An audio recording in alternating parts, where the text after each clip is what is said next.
안녕하세요. 장진주입니다. AP 시험에 대한 몇 가지 공지가 있었는데요. 코로나 사태로 인해서 AP 시험의 방식, 유형, 그리고 시험 범위가 일부 변경이 됐었어요.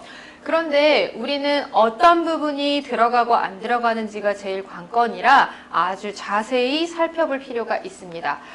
여러분, 일단 빠지는 부분이 Natural Selection, 뒤쪽 유닛의 Natural Selection, 그리고 맨 뒤에 나오는 Ecology라고 했었는데요. 이 두 개를 무작정 다 빼버리시면 안 되고요. 어떤 부분이 들어가는지 앞쪽 챕터들, 앞쪽 유닛들과 매칭을 시키셔야 해요. 그리고 시험 문제들의 특징을 보면 FRQ는 각 유닛들이 연결돼서 나오는 경우가 많은데 그 연결되는 부분들이 빠지게 되면 아마 FRQ를 추려내는 게 조금 까다롭긴 할 거예요. 그래서 유닛 1부터 살펴보면 들어가는 유닛들입니다. 요 Chemistry of Life라고 되어 있는 이 챕터들은 기본적으로 다뤄야 하는 것들 그대로 나오고, 두 번째 Cell Structure and Function, 네, 이것도 우리 잘 하는 내용들이죠. 근데 플라스마 멤브레인이나 Permeability, Transport 부분은 아주들 많이 그대로 틀리는 것들인데요. 이전에도 나왔던 쉬운 챕터라고 생각하는 학생들도 간혹 있어요. 하지만 그렇게 생각하는 학생들 대다수가 이 부분을 정확히 알지 못하는 경우가 많거든요. 주의하시고, 그 다음에 특히나 디퓨전이나 아니면은 운반하는 방식, 그 다음 멤브레인을 통해서 하니 이런 것들 체크 잘 하셔야 됩니다. 그래서 이런 것들이 있었고, 그 다음에 여기에 보시면요, 내추럴 셀렉션이 빠지는 거지 엔도심바이오시스가 빠지는 건 아니에요. 그래서 그거 체크는 잘 하셔야 됩니다. 그리고 세 번째에 보면 셀룰라 에너제틱스라고 나와 있는데요. 에너제틱스에서는 우리가 흔히 알고 있는 셀룰러 에너지, 그 다음에 포토신데시스, 이 부분 아마도 3.6에 있는 셀룰러 레스파이레이션하고 연결되는 부분이겠죠. 가장 어려워하는 내용들 중에 하나입니다. 이 부분은요, 아마도 뒷부분의 내용이 줄어든다면 우리가 포토신데시스, 셀룰러 레스파이레이션을 좀 더 정확히 알아둘 필요가 있겠어요. 그리고 유닛 네 번째 거에서는 셀 커뮤니케이션 앤 셀 사이클이라고 나와 있는데요. 아마도 유닛 네 번째 거가 우리를 아주 많이 힘들게 할 것입니다. 피지올로지 파트가 어디에 나오냐면요, 바로 이 유닛 네 번째 건데요. 이 유닛 네 번째에 있는 셀 커뮤니케이션 내용 자체도 어려운데 이거를 피지올로지의 커뮤니케이션과 같이 넣었어요. 그래서 얘네들은 조금 이따가 자세히 열어볼 거고, 5번에 있는 그 헤리디티에 관련되어 있는 지네틱스, 그리고 맨델, 마이토시스, 메이오시스 관련된 내용들은 우리 항상 나왔던 내용이니까 풀 수 있을 겁니다. 다음 넘어갈게요.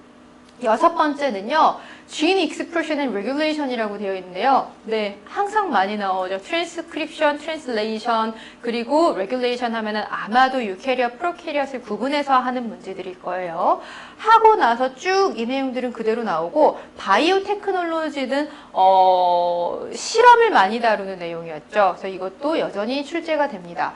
그리고 여기 유닛 7에 있는 내추럴 셀렉션하고 이콜로지 요게 안 나오는 건데요. 요 부분을 살펴보면 요 부분들은 다음으로 넘어가 볼게요. 안 들어가는 유닛 7 내추럴 셀렉션은요. 잘 보세요. 여기 보시면 7.1에 인트로덕션 나왔어요. 아마도 찰스 다윈에 대한 얘기들이 빠질 거고, 그 다음에 내추럴 셀렉션을 일으키는 원리가 무엇인지도 안 나옵니다. 그 다음에 아티피셜 셀렉션도 같이 연결되는 부분인데 빠질 거고요. 파퓰레이션에 대한 부분은 별로 어렵지 않았으나 제외되었습니다. 그리고 이것 빠져서 좋아하는 학생들 많죠. 하디 와인버그 이퀄리브리엄은요, 좋아하는 학생들 많겠지만 아마도 이게 이 앞부분에 있는 내추럴 셀렉션 이런 여러 가지 가정들까지 같이 다루는 부분이라 아마 이번 시험에서는 다루기가 어려울 거예요. 그리고 7.6에 보면은 Evidence of Evolution이라고 나왔는데 이게 우리가 에비던스가 무엇입니까? 하면은 아마도 예를 들면은 이전에 다뤘던 것들, 무슨 특징들이 있었다. 그 나열하는 것들 있잖아요. 이 부분이 나오지를 않아요. 그리고 커먼 앤세스트리도 나오지 않으니까 아마도 파일로제네틱 트리를 그리는 일부 내용이 빠진다는 얘기일 거예요. 그리고 7.8에 보면은 에볼루션의 여러 가지 타입들, 그 다음에 7.9에 파일로제니도 역시 안 나오죠. 이게 7.8, 7.6, 7, 그리고 7.9가 연결되는 부분이에요. 그리고 7.10에 있는 스페시에이션이 안 나와요. 아주 큰 덩어리인데 빠졌고요. 그 다음에, 네, Origin of Life on Earth 이것도 빠졌으니까 아마도 밀러의 실험이 제외된다는 얘기겠네요.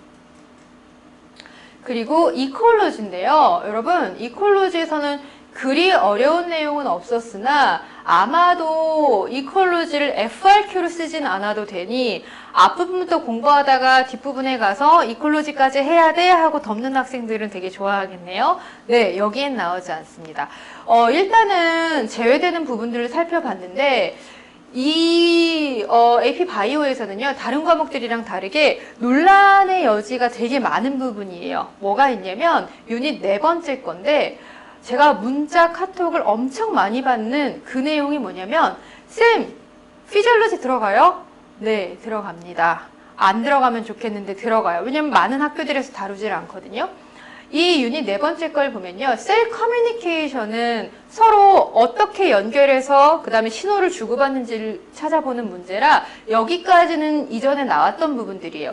그런데 우리가 어려워하는 게 뭐냐면요. 여기 시그널 트랜스덕션과 시그널 그쵸. 인트로덕션하고 시그널 트랜스덕션, 그 다음에 나오는 트랜스덕션의 패스웨이 나왔거든요. 이 부분은요. 내용이 시냅스를 묻는 겁니다. 시냅스엔 시냅틱 클레프트를 묻는 건데 학생들이 이거를 나오면요. 교과서를 펴놓고도 이해를 잘 못해요. 근데 만약에 오픈북이라고 하더라도 우리는 책을 이해를 못했는데 시험 문제 접근하기는 어려울 거예요.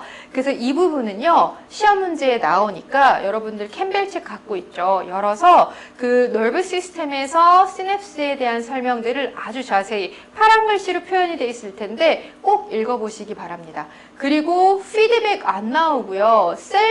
피드백 나오고 셀 사이클도 그대로 나옵니다. 그러면 셀 사이클은 아마도 셀 디비전하고 연결이 되겠죠. 그리고 레귤레이션 오브 셀 사이클이라고 해서 이 부분을요. 셀 사이클 조절하는 건 아마도 캔서와 연결이 될 거라 아주 중요하게 다루는 부분이에요. 그러면은 여기에서 자세하게 나온 부분은 뭐냐면요.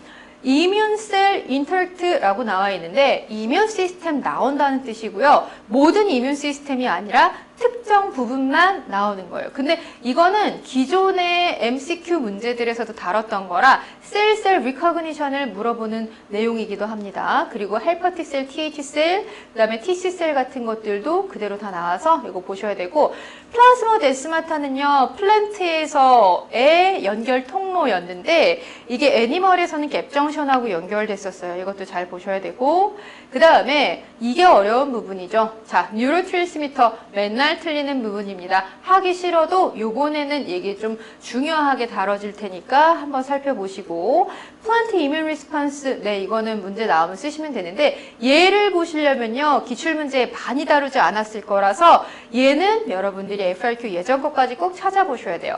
그리고 쿼럼 센싱인 박테리아라고 했는데 말이 어렵죠. 우리 어디서 많이 봤었냐면 박테리얼 파퓰레이션 그로스 커브 나왔었어요. 그래서 어렵지 않게 많이 풀었던 문제인데 최근 한 5년 이내의 기출문제에서도 있었으니까 그거 참고하시면 됩니다.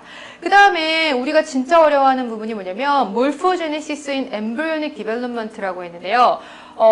엠브리올로지컬 디벨롭먼트 여기는 항상 어렵거든요. 여기서 포인트 하나만 잡자면 이 부분은 셀 인터랙션, 케미컬 시그널 그리고 컨택트 그 세 개의 단어만 생각하시면 크게 어렵지 않게 접근하실 수 있을 거예요. 그리고 다음에 보면 인슐린 그리고 엔도크린 시스템들이 주로 나오는데요. 이 부분들은 외우기 싫어도 용어를 외우지 않으면 우리는 내용을 전혀 이해할 수 없어요. 그래서 아마도 FRQ 나왔을 때 단어 생각이 안 나서 못 쓸 거거든요. 그래서 단어 위주로 사람 그려놓고 꼭 연습하셔야 됩니다. 그래서 내용은 여기까지인데요. 우리가 4월 3일 날 또 다른 내용이 발표될 거라서 그때 그 내용이 발표되면 우린 다시 만나기로 해요. 이전의 기출문제들을 가지고 연습하는 건 게을리하지 마시고 다시 봅시다.